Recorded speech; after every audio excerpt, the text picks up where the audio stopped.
Notre enjeu, c'est vraiment, au-delà du sujet de transition de genre, c'est de s'assurer que chacun de nos salariés peut être lui-même dans l'entreprise. À la Maïf, on a mis en place 3 jours de congé pour tout salarié qui veut rentrer dans une démarche de transition de genre. Ces jours, ils sont sécables, donc on peut les prendre aussi bien pour faire des démarches administratives que suite vraiment à la transition de genre, vouloir s'arrêter. Je pense que c'était important qu'on sorte de la logique des arrêts maladie, parce que les arrêts maladie, finalement, ça stigmatise aussi, et donner des jours de congé ou des jours d'absence autorisés rémunérés, c'est pas pareil que le statut de la maladie. Alors c'est pas une demande qui a été exprimée de façon, j'ai envie de dire, explicite. On l'a vu à travers l'enquête qu'on a menée. Les salariés non binaires, la moitié d'entre eux disaient c'est pas si facile que ça pour moi d'être moi-même. Et donc on s'est dit il faut qu'on accompagne ces salariés-là à mener leur transition de genre et aussi à le dire. Je crois pas du tout au fait qu'on ait une autre personne dans sa vie privée et dans sa vie professionnelle. Je crois au contraire profondément que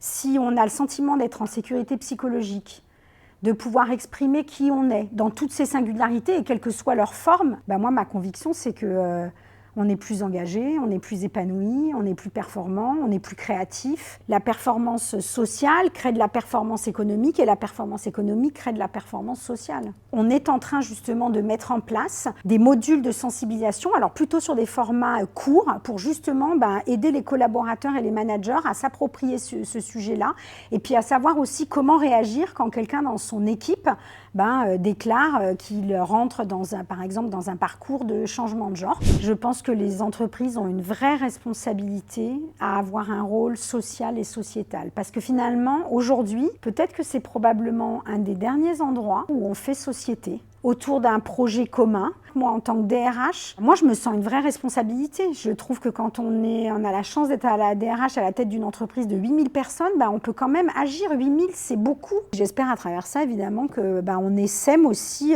nous-mêmes en donnant l'exemple à d'autres entreprises. Et c'est vrai que c'est un sujet dont on parle peu. Et la première chose à faire, c'est finalement de ne pas en faire un sujet tabou et de faire en sorte qu'on puisse en parler tranquillement sans qu'il y ait de malaise par rapport à ça.